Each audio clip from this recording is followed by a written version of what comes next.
नमस्कार दोस्तों, मैं हूं प्रकाश पाठक और आप लोग देख रहे हैं इन्फॉर्मेशन सेंटर।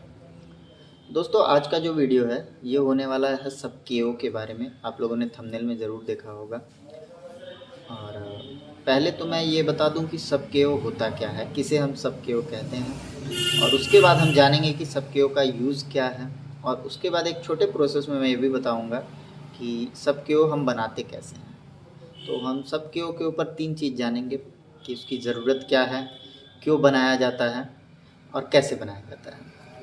तो सबसे पहले मैं ये बता दूं दोस्तों कि हम जो सीएसपी आईडी चला रहे हैं, हम उसे लॉगिन करते हैं, हम एक्सेस करते हैं उसे, अपने फिंगर लगा के हम उसे लॉगिन करते हैं और काम करते हैं। तो सब हमें जो है केओ कहा जाता है। इसका कुछ फुल फॉर्म भी होगा, मैंने उसे जानना ज़रूरी नहीं समझा, नेट पे सर्च किया जाएगा तो बताएगा। तो हम जो है हमें केओ कहा जाएगा। और सब केओ हम अपने अंडर या फिर हम अपने नीचे एक ऐसे व्यक्ति का चुनाव करते हैं जो किसी इमरजेंसी के स्थिति में या फिर किसी ऐसे स्थिति में जब हम अपने सेंटर पे उपलब्ध ना हो, तो हमारा सेंटर बंद ना हो और वो सब केओ हमारे जगह पर काम कर सके। हाँ, तो दोस्तों हम बात कर रहे थे सब केओ के बारे में। तो दोस्तों, जब हम सीएसपी सेंटर पे अवेलेबल नहीं होते हैं, हमें किसी कार्य आवश्यक कार्य की वजह से हमें बाहर जाना पड़ जाता है, कभी मेडिकल प्रॉब्लम हो सकता है, तो ऐसी स्थिति में क्या है कि हमारे जो कस्टमर है वो इधर उधर भटके नहीं, ब्रांच पर जाके वो भीड़ ना बढ़ाएं। जिस वजह से अब तो कंपनियां, एनबीसी कंपनी और ब्रांच वालों ने भी कंपलसरी कर दिया कि आपको सब केओ बनाना ही पड़ेगा और अपने नीचे एक सब केओ रखना ही है आपको काम करने के लिए, ताकि आपका सीएसपी सेंटर कभी भी बंद ना हो सके। आप किसी भी रीजन से आप बाहर जा रहे हो, आप सेंटर पे अवेलेबल नहीं है, तो आपका सब केओ आपके सेंटर को चला सके। तो ये तो हो गया कि सब केओ बनाना ज़रूरी क्यों है। अब जो है कि हम बात करते हैं कि सब केओ की एलिजिबिलिटी क्या है। तो दोस्तों मैं बता दूं, सब केओ की एलिजिबिलिटी वही होती है जो आपकी एलिजिबिलिटी थी। आप जितना पढ़े हैं, सब केओ को भी जो है कि 12 तक पढ़ा लिखा होना चाहिए, 12th पास होना चाहिए, उसे भी आईआईबीएफ का एग्ज़ाम पास होना चाहिए, आईआईबीएफ के सर्टिफिकेट उसके पास होना चाहिए, पुलिस वेरिफिकेशन सर्टिफिकेट होना चाहिए, और सिविल रिपोर्ट उसका एक अच्छा होना चाहिए, कोई किसी तरह का डिफ़ाल्टर ना हो लोन के मामले में, और ये सारे डॉक्यूमेंट्स उसके पास भी होने चाहिए। उसके बाद ही आप किसी को अपना सब केओ चुन सकते हैं। और दोस्तों, सब केओ का एक और यूज़ ये होता है कि कई सेंटर ऐसे होते हैं सीएसपी सेंटर जहाँ पर काफ़ी ज़्यादा भीड़ आती है, बहुत ज़्यादा कस्टमर आते हैं।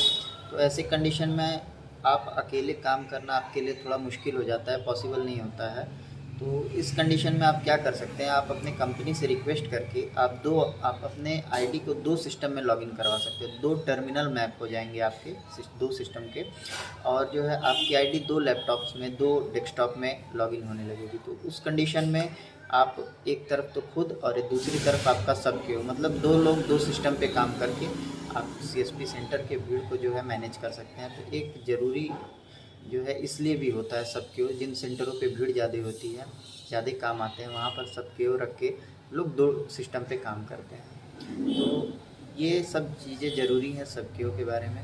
और दोस्तों, मैं अब बात करूँगा कि सब केओ बनाने का प्रोसेस क्या है। प्रोसेस यह होता है दोस्तों, मैं जैसा कि अपनी कंपनी के द्वारा बता रहा हूँ किया ग्लोबल से, हम लोग कैसे बना सकते हैं सब केओ। लगभग सभी का यही रूल होगा, थोड़ा बहुत अंतर होगा।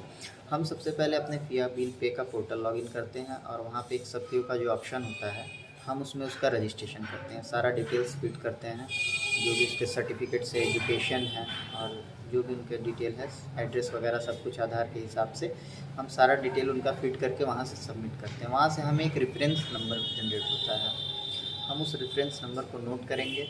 और उसके बाद दोस्तों, जब सीएसपी आईडी लॉगिन की जाती है अपनी स्टेट बैंक की, तो उसमें एक ऑप्शन देता है सब केओ का साइट में।